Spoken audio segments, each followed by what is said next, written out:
gonna figure this. I know, but I'm trying to figure it out. Right.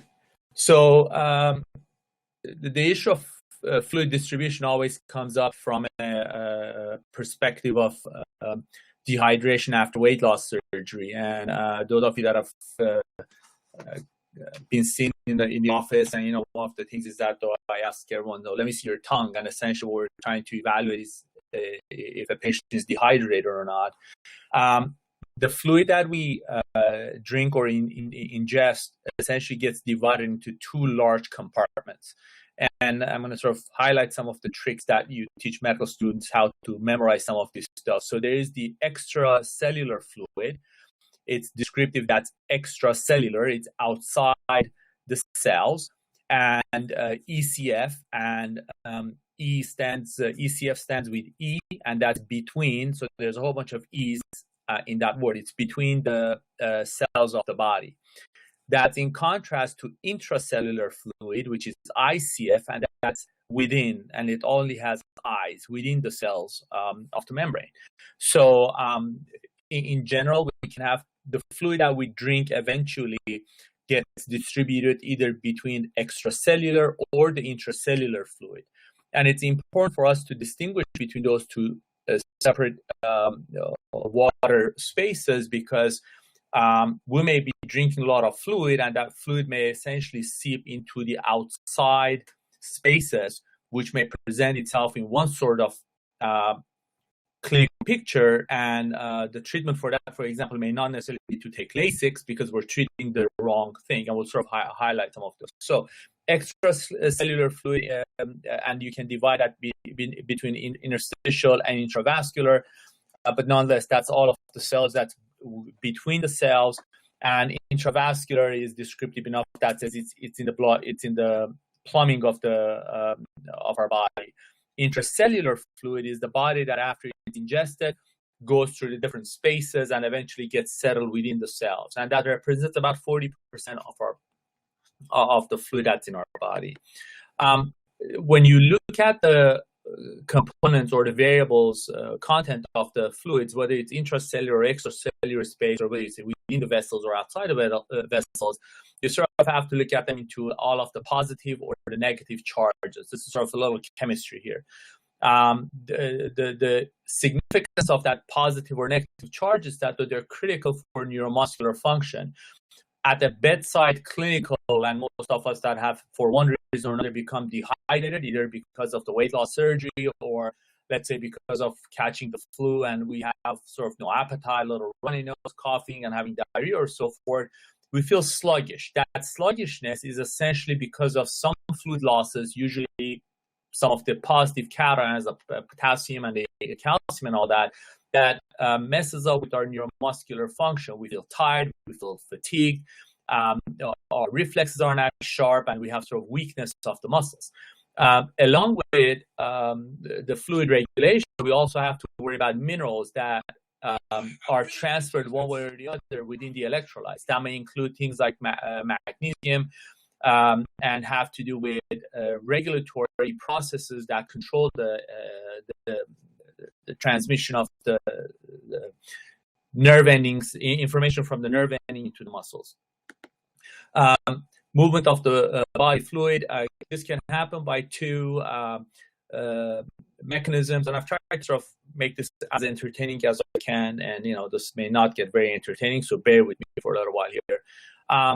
Movement of fluid, of the body fluids, again, between any of those spaces that we talked on the first slide, may be either by diffusion or osmosis.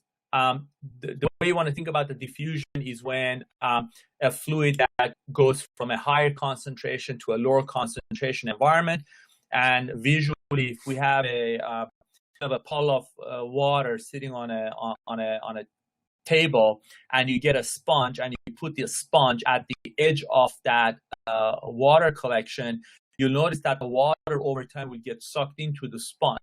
So that's sort of an example of how by passive movement, it will go from a diffusion that will spread from one side to the other side.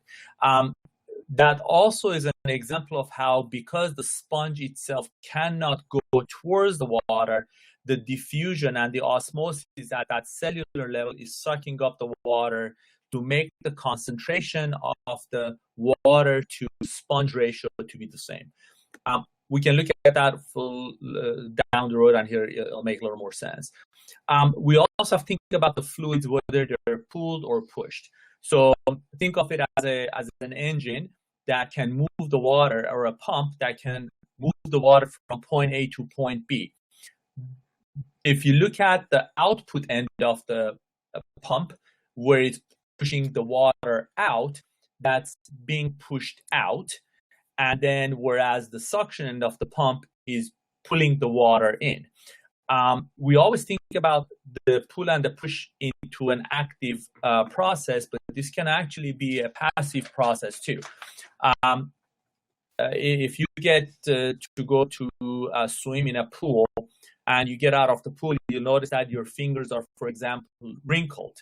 And I doubt if any one of us was swimming, but we're sort of squeezing the heck out of our fingers to get the water out. But for whatever reason, we lost some of the water content of the tissue that has the most exposure, usually fingers, because they're sort of end vessels. And what has happened is that the pressure, the gradient between the solutes, the salt content of whether it be pools, chlorinated pool or saltwater pool, if you get into the ocean, because of the cellular differences between the salt content of our finger or our tissues and the water that's soaking in, what has resulted in is, because the water can't seep out, essentially the pressure gradient forces the water to be withdrawn from the tissue to make the cellular content, as far as the salt is concerned, the same between the two planes.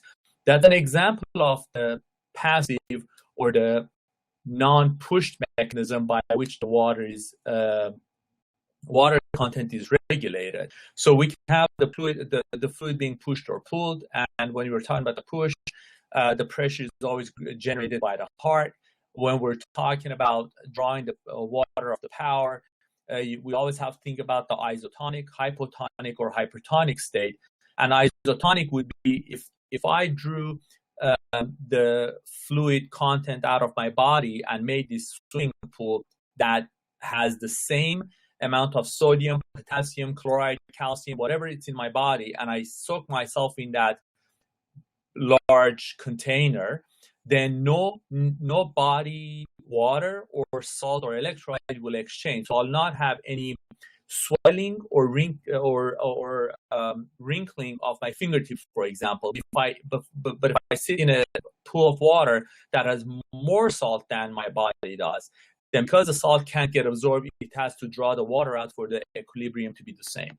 We can look at those in the following two slides. So if you look at the slide, if you have an environment where the solute, in this case the salt, can equilibrate across all of the space, then you will have equal number of yellow and blue dots in that water container. And just an editorial note here, but there is an explanation. There's something will make sense eventually after we go through this next few slides that sounds like a detailed chemistry lecture. So if there is no barrier for the solute and the water to travel from point A to point B, then we will have even distribution of the content within our circulating volume. It may be extracellular or intracellular, the ECF or the ICF. The problem is that, though, there are certain barriers that prevents certain molecules, large molecules, to go from one space to the other space, namely macromolecules on amino acids and proteins and some of the fats, for example. In which case, if you have that barrier and look at that U-shaped tube on the screen's right-hand side, you can see the water levels are the same. But because of the fact that the blue dots, the blue circles, spheres on the U-shaped tube that's on the screen's right cannot penetrate the barrier that's in the middle of that U-shaped tube, then the only way that the concentration of the water and the yellow spheres can stay the same on both sides is for the fluid to shift along with the yellow spheres that can penetrate the membranes into the right side. So this is and if you imagine your fingers being in the pool, when you appreciate why your fingers will look like the U-shaped tubing on the left side of the screen or to your right now, where the water level has gone down. And when the water level of your index finger goes down, that will result in the wrinkling of the skin. This is because of the fact that the sugar molecules, large sugar molecules, the large salt molecules, like protein molecules, cannot seep out of our skin to equilibrate with the pool that we're in. This becomes critically important when we're talking about fluid shifts that can happen passively or actively. Filtration would be a passive, salt and water are equal, whereas an active transport is an active. Active transport requires energy, large molecule, and always is against a gradient. So I'm going to go back to the previous slide, and I don't think my mouse shows, but I'm looking at the U-shaped tubing that's under the word pressure. You can see there's the one side of the water has moved up on the one side, and even though the water levels are equal, they are connected by a permeable membrane in the middle. Because of the osmotic pressure, the water column is higher on one side than the other side. This is an example of an active pump requiring to move the fluid against the gradient. The cations, the sodium, the potassium, calcium, and magnesium. Sodium and potassium are what essentially forms the type of a table salt, and they play a significant role in valve functions and neuromuscular junctions in our bodies. So a patient that has low potassium level, has low salt level, will sort of have sluggish neuromuscular excitability, and it will cause a significant acid-base issues where the acidity of our circulating bloodstream gets outside the normal range, and we'll talk about that in one of the future slides. Sodium is the most abundant extracellular, is most abundant in the extracellular fluid, and it maintains the water balance. I've said this in the office that patients should try to take some, add some salt to your diet, or have pickle juice if you feel dehydrated, because this will drive your thirst mechanism up, to make you drink more water. Calcium is critical in cardiac conduction, blood coagulation. It's actually a cofactor in one of the, thrombin transmission to change from an inactive to an active form and form the blood clot. And it's important to make sure that one of the reasons when a patient shows up with easy bruising, to not just focus on the vitamin K level, but also make sure that the patient's calcium level is in the normal range. Magnesium is second most important of the intracellular fluids. It is critical in multiple enzyme activities and muscular excitability. We'll talk about some of them in the next few slides. Hyponatremia, which is the low sodium, can be caused by gastrointestinal losses, be diarrhea or nausea and vomiting, sweating, and diuresis, usually by diuretics, Lasix and hydrochlorothiazide and things like that some patients are given, and even sometimes for the wrong reason, to correct peripheral edema. The signs and symptoms of low sodium, which ends up being a vicious cycle, will be nausea and vomiting, diarrhea, abdominal cramps, and in extreme cases, personality changes. Some of the medications for antidepressants, antipsychotics, and so forth have a problem with significantly causing low sodium. So in a psych hospital or an outpatient clinic, I remember in medical school, we always had to worry about their sodium level. Hypernatremia, high sodium, is usually caused by high ingestion of the sodium itself. Signs and symptoms may be dry trunk and mucous membranes, restlessness, convulsion, thirst, and dry skin can also be the finding of this. It is important to appreciate that you cannot correct the difference between low sodium and high sodium to normal sodium too fast, because one of the potential side effects of correcting either low sodium or high sodium to the normal range too quickly is swelling of the brain, which can cause seizure disorders and strokes and so forth. Dehydration and fluid imbalances continued with potassium. This is probably one of the most common electrolyte imbalances that we see that can swing very quickly, probably second to calcium, but calcium doesn't swing very quickly. And low potassium is caused usually by potassium wasting diuretics, nausea, vomiting, diarrhea, polyuria, drinking too much sterile water, or distilled water, which is why one of the things that I know there's some diets or some issues out there that there's this belief that distilled water is good from a metabolic or nutrition point of view, but at least from a cellular level, distilled water has no electrolytes in it and potentially can drop the patient's potassium and sodium too far down.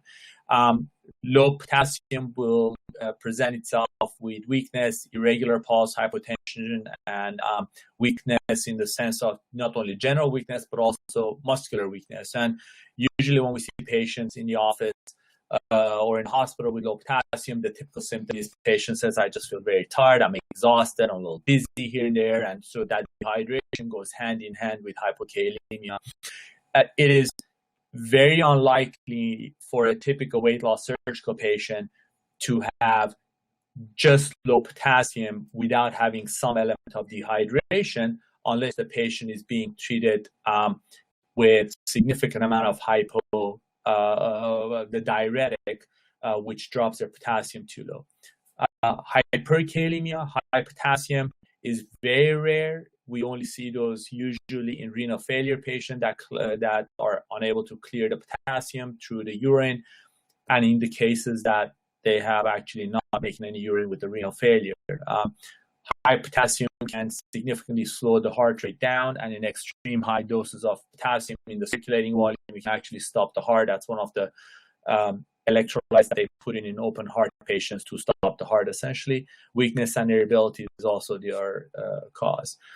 Continuing with the electrolyte imbalances, hypocalcemia, low calcium. Primary cause of hypocalcemia is not taking enough calcium, but it's low vitamin D. So a patient that presents to our office with low calcium, in the absence of that, not knowing what the vitamin D is, the patient cannot be treated. It is important for the vitamin D levels to be normalized before a calcium level is addressed. What I'm not saying is that you don't ignore the calcium level and say don't take the calcium until the vitamin D is normal.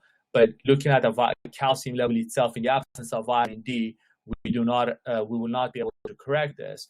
Just as an editorial side note is why it's important that all the patients appreciate that. And we've been doing this for close to 20 years, and I've seen this over and over again. I've never surprises me anymore, where I will see a patient that's been out of the surgery for many, many years, and they sort of show up 4, 5, 6, 7, 10 years later with significant bone demineralization. And one of the statements that I'll get is that, well, I was following with a physician, be the primary care, be GYN, be endocrinologist, usually not a lot of endocrinologists, but someone that's not really in tune with the weight loss surgical implication. And I was checking my calcium, and my calcium was always normal. And suddenly I'm told that I've got 90-year-old bones, even though I'm only 50 years old. And when we check the vitamin D level and parathyroid hormone, the parathyroid hormone is sky high and the vitamin D is low. I want to use this example, this opportunity to make sure we all appreciate this, that as patients, we need to be in charge of our health. and appreciate that checking your calcium level in a vacuum, it's really meaningless. It really doesn't tell us anything just to check the calcium level and say, well, because your calcium level is okay, everything is fine. No, calcium level needs to be checked along with vitamin D, along with PTH level, and even sometimes with alkaline phosphatase. Again, these are information that's all available on our website, and it's on our lab orders. So number one cause of low calcium is vitamin D deficiency. It presents itself with, not in extreme cases, numbness, tingling of the digits. There's a misspelling there, muscle cramps, and there's torso and Schaffteck sign. And this is when you get a facial nerve tapping and the side of the face twitches, or when you put a blood pressure cuff on the arm or wrist, and then sort of the arm goes into a claw. We have a video of this from a very old patient of ours many years ago that had developed significant hypocalcemia. The opposite of this is hypercalcemia, high calcium. Very rarely seen. A patient that shows up with hypercalcemia in a surgeon's patients is thought to have osteoporosis, and because of the bone breakdown or hyperparathyroidism. High vitamin D level is not a cause of hypercalcemia. Again, I want to make sure that our patients are aware that sometimes you need to reassure your physician that when we're pushing your vitamin D levels to be 70, 80, 90 range, that cannot really cause hypercalcemia. We do want patients who've had weight loss surgery, specifically duodenal switch, to have their vitamin D levels at a higher level of the normal. Again, what we're recommending now is significantly different than 10 years ago because of our understanding of vitamin D has changed significantly last probably 5 to 10 years. Hypercalcemia can also cause decreased muscle weakness, lethargy, and kidney stone. Typical patient that presents with kidney stone in the absence of weight loss surgical history has either gout or uric acid or kidney stones, and in those patients they have to be evaluated for hypercalcemia diagnosis with primary hyperparathyroidism. Continuing with electrolyte imbalances, low magnesium can be caused by malnutrition and alcoholism and polyuria, which is sort of frequent urination. Signs and symptoms are muscle tremors and hyperactive reflexes. In patients with weight loss surgery, malnutrition can be exacerbated by having significant loose bowel movements. I will talk about that in I think 1 or 2 next slides. Hypermagnesium, just along with high magnesium occurs usually parallel with high potassium in renal failure patients. Hypoactive reflexes, shallow and slow respiration, and flaccidity, which is sort of opposite of hyperactive reflexes. You cannot get hypermagnesiemic with taking oral magnesium that we usually recommend, which is usually a ratio of 3-to-1, 2-to-1, 3-to-1, 4-to-1 of the calcium that's being taken. We're talking about very, very high levels of magnesium that some patients that are, for example, premature labor are placed in, and they have to worry about it. These are like 2 or 3 grams an hour versus a patient that may take 1 or 2 grams a day. When we take all of those electrolyte imbalances, we sort of summary of it comes down to the dehydration and the acid-base balances. This is going to be just one slide to try to impress why is it so important to stay hydrated well and not just stay hydrated with things like distilled water or something that's hypertonic, has too much salt or not enough salt. The content of those salts and anything else that they may have in it will directly and indirectly affect the acidity of our bloodstream.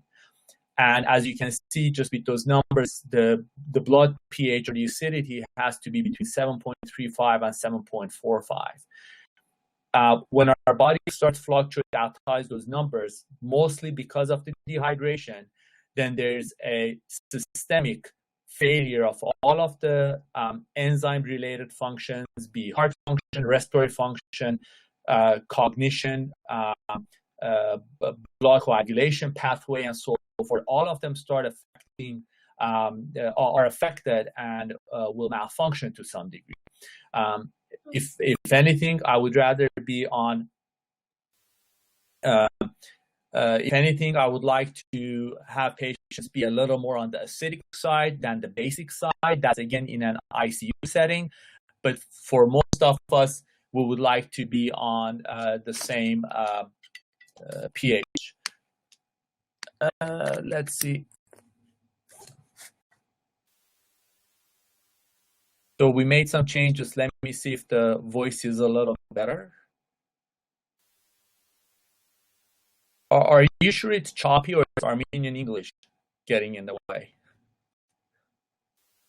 Is the voice better?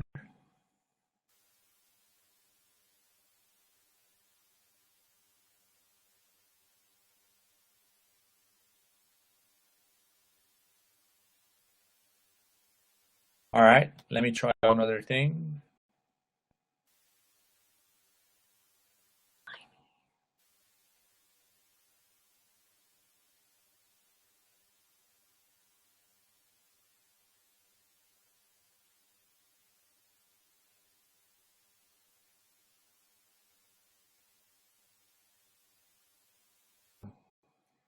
All right, how about now?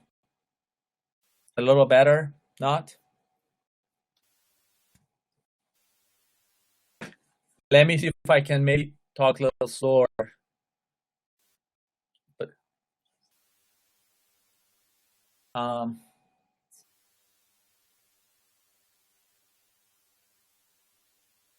no, when it's on the network, you'll automatically switch to it. All right.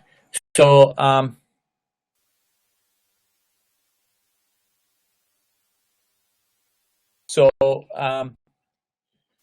when we talk about the acid-base balance, when the acidity of the bloodstream gets outside the normal range, this can, as I said, global consequences, both respiratory and metabolic. Patients that have showed up in our office and they sound like they're not tired, but they are breathing very shallow and fast.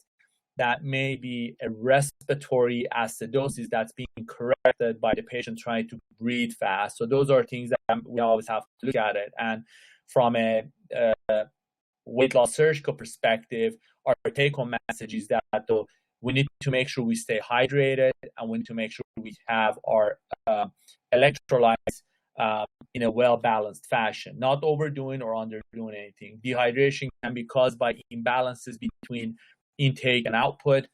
Our intake is addressed by oral intake, gastrostomy or jejunostomy tube, or in some patients that have had a long-term issue with IV PICC lines and so forth and so on. Output, some of the more obvious ones are respiratory and kidney, as urine and gastrointestinal as far as bowel movement and diarrhea is concerned.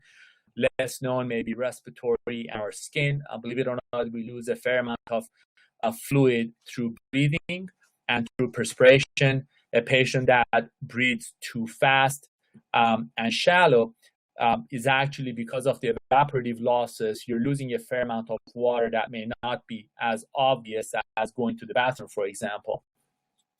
And here we go. I'm going to sort of start going into the deep here.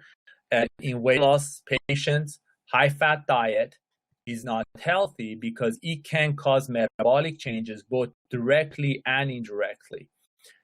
Directly because the fat is more acidic than basic, so it'll drive the whole pH spectrum towards the acidity.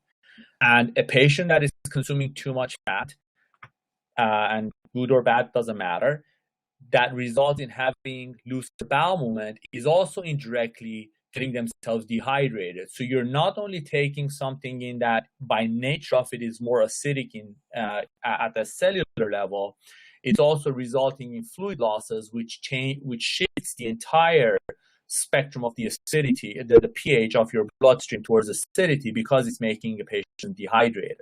So we need to make sure we stay on top of that from that perspective. As far as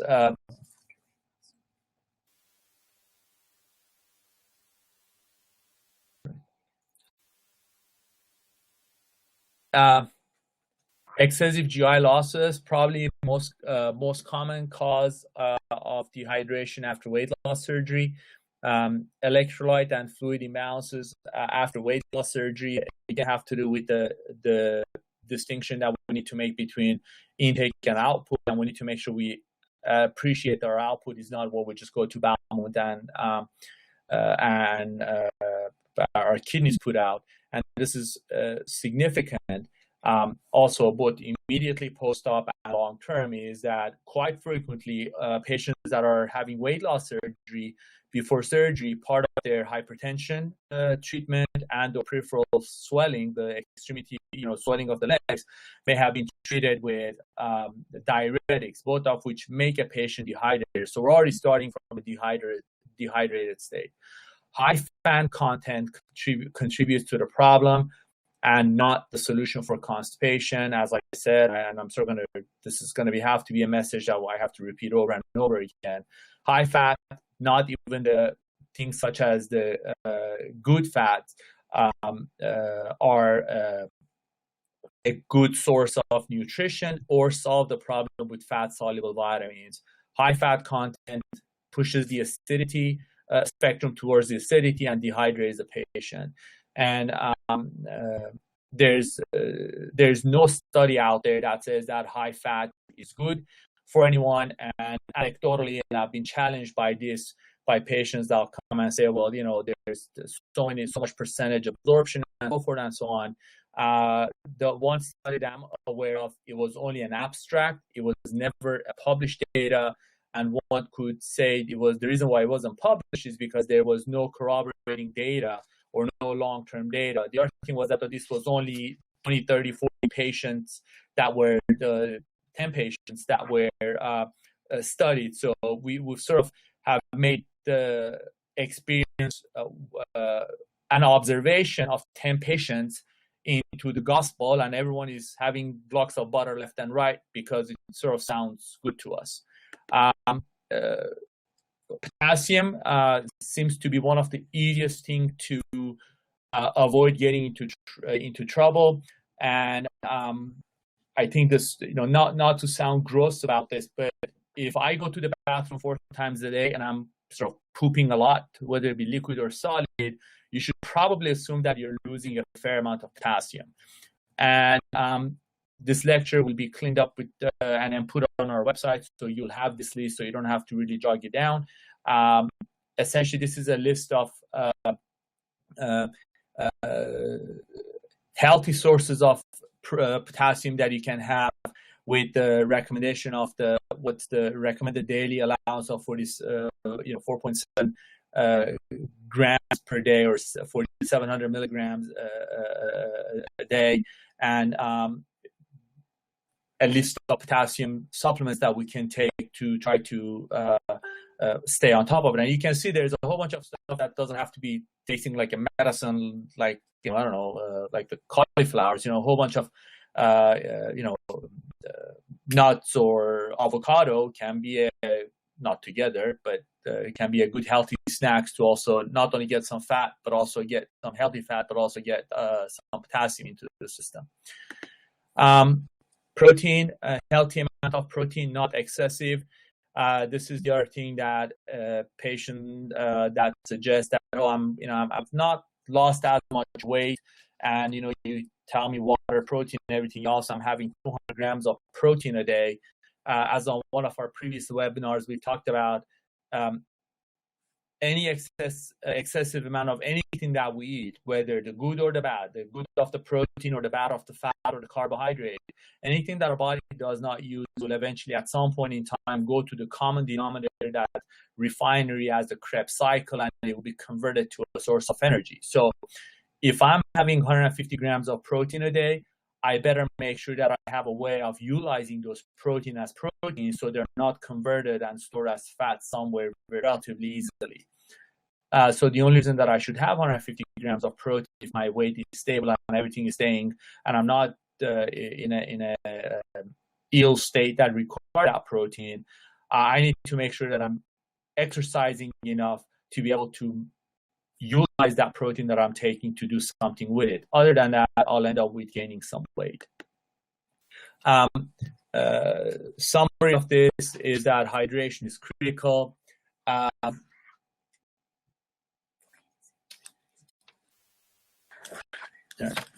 Hydration is critical. Electrolyte balances include water, mineral, and the protein. Fluid balances need to be balanced across all of the membranes. Going at the first slide that we said, the intracellular and the extracellular space, even though that's sort of think of it as a large Ziploc bag that has two smaller Ziploc bags in it, and the water that we drink through the big Ziploc bag gets divided through the other one, even though there's smaller connection between those two Ziploc bags. The issue ends up being is that if I have certain molecules that are in one of those containers, a Ziploc bag, and it cannot go to the other one to make them in the same concentration, and then the water has to move in from one place to the other. And that's why a patient that has low protein level, which is why I put it on this page, and has peripheral edema, should not necessarily be treated with diuretic. That only solves the problem short term and creates a bigger problem long term. So a patient that is post weight loss surgery and represents with swelling of the lower extremity should have their metabolic panel checked to make sure their protein level is normal. When their protein level is normal, then you can also treat the swelling by some diuretics. If their protein level is normal, treating them by diuretics, by squeezing, is not the way to do it, because it's not going to solve the long-term problem. What needs to be done is diuretics and correcting their protein imbalances. Also, as I said, it's important to not have excessive amount of fat. Even the healthy fat in an excessive amount is not good. It can cause the gas and the diarrhea. The diarrhea is what drives the fluid out, and fat by itself, absorbed or not, can push the acidic spectrum, the pH acidity towards the acidic base. The reason why dehydration, electrolyte imbalances may be more pronounced with the duodenal switch, for example, than the sleeve or the adjustable gastric banding patients that get them, is because essentially the surface area of the absorption is reduced. I do the duodenal switch based on Hess method, so every patient gets a custom-made operation based on their total length. But even with that, so when I'm starting with 100% of your total length for your absorption, and after the duodenal switch, you have about 10% of the common channel and about 40% of the alimentary limb. So if I was to theoretically drink a glass of water and I had 100% of my bowel to absorb, now that surface area has gone down to 40%. And now that I have only 40% absorption, then that part of that may not get absorbed, which translates into looser bowel movement, and that's why I'm at a risk of developing, getting dehydrated and not having some of those electrolytes absorbed at adequate level. I want to go back to one of the slides just to make sure I think I got my left and right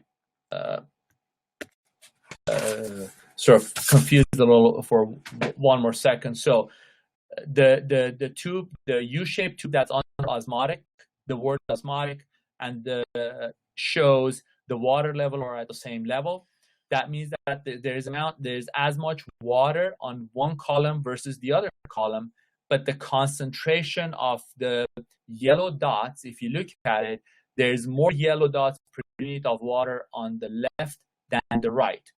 That's because there's more blue dots on the right than the left. Now, if you go to the tube that's under the word pressure, you can see that since the blue spheres could not move across the membrane right at the trough of that tubing, the only way that the concentration of the yellow and the water could stay the same was for the water to move onto the side that is at a higher level.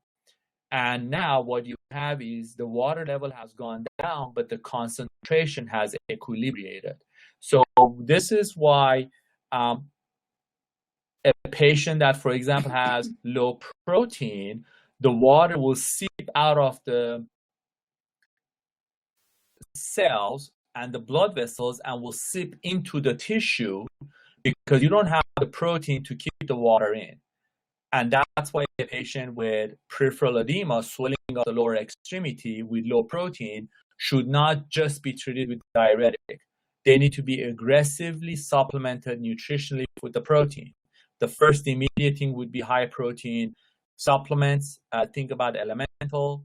If that doesn't work, one should really consider putting them on TPN with a temporary PICC line. If that doesn't work, should consider putting a temporary surgical feeding tube. And if that doesn't work, then someone needs to consider lengthening the common channel. You cannot correct a peripheral edema in a patient after duodenal switch or weight loss surgery by just diuretic. That will long-term get the patient into a place where he cannot be corrected. All right. Sorry for boring everyone, and I'm done with this. Thank you. Any questions?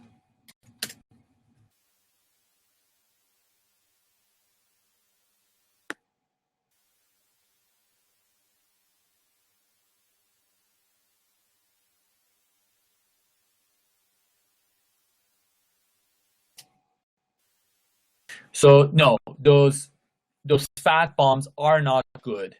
I have never recommended anyone to have fat bombs. And I want to sort of take a step back and go back to what I'll always recommend for patients. When patients ask me, what do I eat? I go through my thing. Water, protein, everything else. No artificial sweeteners, no carbonated drink. Stay close to the dirt, and ELMO diet. Eat less more often. What we're talking about is what I recommend to patients, is what I try to do. I don't tell patients have a fat bomb. Fat bomb is not healthy.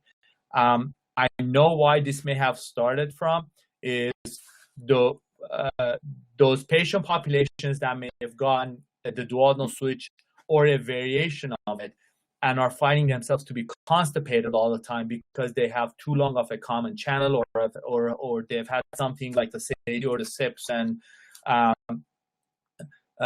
they find it either through anecdotal information or through word understand that if I lubricate my stool enough, it'll come out. So I should just have 2 blocks of butter.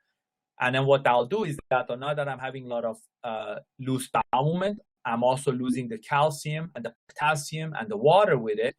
And that causes a secondary problem, which now I have to take more calcium, which tends to constipate me more. And then that vicious cycle continues. And on the parallel side of that, I'm also dropping my vitamin D and so forth because I'm not absorbing it. You cannot increase your vitamin D absorption by taking more fat that you're not absorbing. That just does not make sense at a petri dish, in a test tube, or at a basic level. If I'm not absorbing something, then putting something on top of the molecule that I'm not absorbing is not going to make it absorb easier. It just defies logic. Constipation can be a clinical or one of the first signs of dehydration too. So if I'm finding myself to get dehydrated, instead of having a block of butter, maybe I really should proactively push a little more water, and I should, add 20% more water, 30% more water, maybe back on some of the supplements for a few days. If I'm taking iron supplement, maybe I should back off of it. No one's going to sort of fall off the earth if you skip a few days of iron, and see if that addresses it. Same thing goes with calcium. I've had patients that are extremely sensitive to the amount of iron that they take. They can take 3 days of iron a week and they're fine. They take that 4th day and they're constipated, and they just have to figure this by themselves out, that it takes that much of the iron to keep their bowel movements in a normal range. Okay.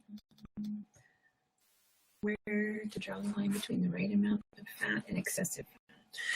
Where to draw the amount of the line between right amount of fat and excessive amount of fat? I would say if a patient is going out of their way to eat fat, they're probably eating too much. I would say, as I've said, water, protein, everything else. I'm not recommending any go on fat diet, but I also don't think that everyone should get up and I've almost had a heart attack when some patients have described me what they're eating sometimes with regards to a block of butter that's used to deep fry a whole bunch of bacon, and then you deep fry some eggs and make a sandwich out of it. So I think percentage-wise, we want to keep that maybe about 20-30%. I'm also trying to be vague because I've historically avoided giving numbers because we really don't know where the numbers end up. This is not every patient's physiology is different. Every patient's absorptive surface area is different. Every patient's absorptive capacity is different. So water, protein, everything else. And no fat diet, but a little of fat, healthy fat is okay, but not excessive. Water, protein, everything else. No low fat diet. Yeah. We had a discussion that fatty meats or cream with protein decreases protein.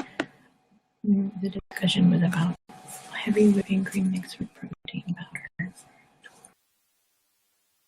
She said, "This is Dawn saying." No artificial sweeteners are healthy. They're not healthy. So I would avoid all sorts of artificial sweeteners. I know early on we recommend patients to have some crystallite. That's because it's just easier and practical, especially in a hospital setting, versus having them get you straight lemonade. But all of the artificial sweeteners can indirectly cause dehydration, electrolyte imbalances, and so forth and so on. Yes, and as far as good source of sugar would be honey, stevia, maple syrup, and things like that. And we just need to appreciate that if I'm having a cup of coffee with 2 tablespoons of sugar, then I just need to spend another 25 calories to offset that sugar. The notion that we can have something artificial without any downside, it's really not. It's not right. And one of the things with artificial sweeteners is that no matter which one you use, we will notice that they all have side effects. I mean, you can just go to the manufacturer's website, and some of them has as much as 50% gas and diarrhea and gastrointestinal issues. There is really, and as far as how much water to drink, there's something called water toxicity, where you can theoretically, a patient may drink too much water. I've never seen one. I think a good gauge for a patient of how much water to drink. If the patient is not taking any medication that by the nature of it makes their mouth dry and eyes dry, if your mouth is dry, then you're probably dehydrated. Then you can get into technical, what's my skin turgor? If you pinch your skin and it takes less than 3 seconds to go back, then you're sort of a little dehydrated. If my urine is constipated, if my urine is concentrated, if I'm constipated, then these are all sort of the bedside clinical ways of knowing that you may be dehydrated. So, but I don't think there's any necessarily too much water that a patient can have and get themselves into trouble. As far as one of my earlier slides, as I said, one good way of driving your thirst up is to have some sort of a salt-containing water. Pickle juice is an option. There's also sort of, I don't gross anyone out. There's a yogurt drink that you can make at home, or it's an Armenian grocery store, if you have one around your neighborhood, is essentially some mint, some yogurt, then some of them have carbonated, and then the yogurt has some salt and water, obviously. You dilute it down and you drink that, and you get some protein in it, but also you get a lot of electrolytes with it. The theory, the way this works is that at our kidney level, the body tries to balance between the amount of salt that's on the so if you think of the kidney as 2 parallel conveyors, one of them goes to my bladder and the other one goes back to the bloodstream. When everything is dumped into it, there's a whole bunch of cells that says, okay, 1 molecule of water to the bladder, 1 stays in, 1 sodium stays in, 1 sodium goes out. It tries to balance everyone. If I have too much salt and it tries to dump too much of the salt in there, then it ends up with salt deficiency on the blood circulation. So it holds out a lot of salt, but now there's too much salt on the circulation, not enough water, and that triggers a whole set of reaction that tells the brain, the hypothalamus, that, hey, I'm thirsty, or go drink more water. So that's why, the analogy, that's why when you go to a bar, and you shouldn't go to a bar, they give you all the free saltine and salt peanuts, because that make you thirsty, and then you want to order more drinks, type of thing. So salt-containing drinks are good in that aspect. They'll drive up your thirst.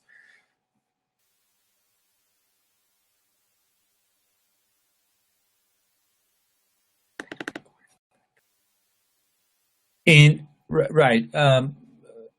So there's a question, and I think most everyone can see. This is about the fatty meals and absorption of the proteins and so forth. In general, so we have to distinguish between what we're talking about, an average, and an intact GI tract, and a modified duodenal switch GI tract. In an intact GI tract, you have such a long surface area that the bile will do its trick along the entire length. So having something that goes along that entire 100% of the length of the small bowel will have enough time, whether you have a lot of fat with the protein or not. The problem with weight loss surgical patients for the duodenal switch would be, and again, this is only a self-made problem. This is caused by ourselves by having too much fat. Is that having too much fat with my meals essentially speeds up the transit time on that conveyor belt, and things start chelating, things start attaching themselves to the fat. And if it's attached to the fat, it will not get absorbed. Whether that's short-chain amino acids of the protein, whether that's the fat-soluble vitamins, it gets absorbed only if it's able to absorb, and if it's attached itself to fat molecules, it will not get absorbed. It's important not to take this out of the context and then have someone go on a completely fat-free diet. I'm just saying that having high-fat diet is not good. I'm probably making a protein shake with a whole bunch of whipping cream and this and that is probably not going to do as good of a job, if at all, versus if you make a protein drink with non-fat or water or sort of something else.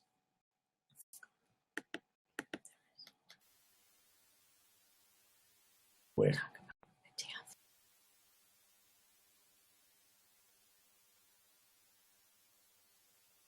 Potassium level being low as respects to renal failure. The only way a patient's potassium level will be low who has renal failure would be dialysis or medication that's given to drop the potassium. They're essentially, there's nothing impossible in medicine, be highly unlikely. There's something else going on if a patient with renal failure has low potassium. There's a there's a medication in an acute setting in a patient that's, for example, in the ICU, and they're hemodynamically not stable, and we really need to bring their potassium down. Sometimes patients are given a K-Xylate enema. It's a medication that essentially causes the potassium exchange to take place in the colon and essentially washes it out. But I don't know of any condition offhand right now that a patient with renal failure will develop low potassium as a result of the renal failure. There must be something else going on.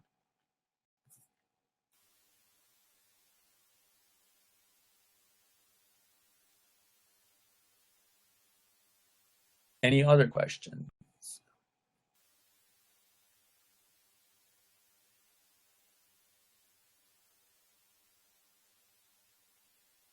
I can see there's a few of you that are from the East Coast. Bundle up and stay warm. I guess there's a storm on your way somewhere. Yes, no bow tie. All right. If there's no question,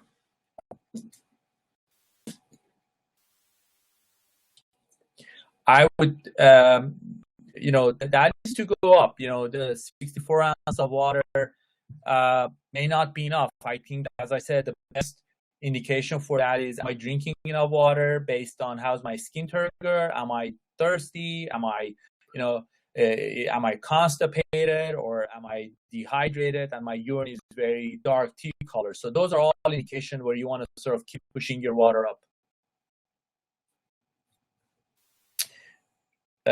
You have a good night too, Pete. All right. Thank you very much, everyone. You have a good night.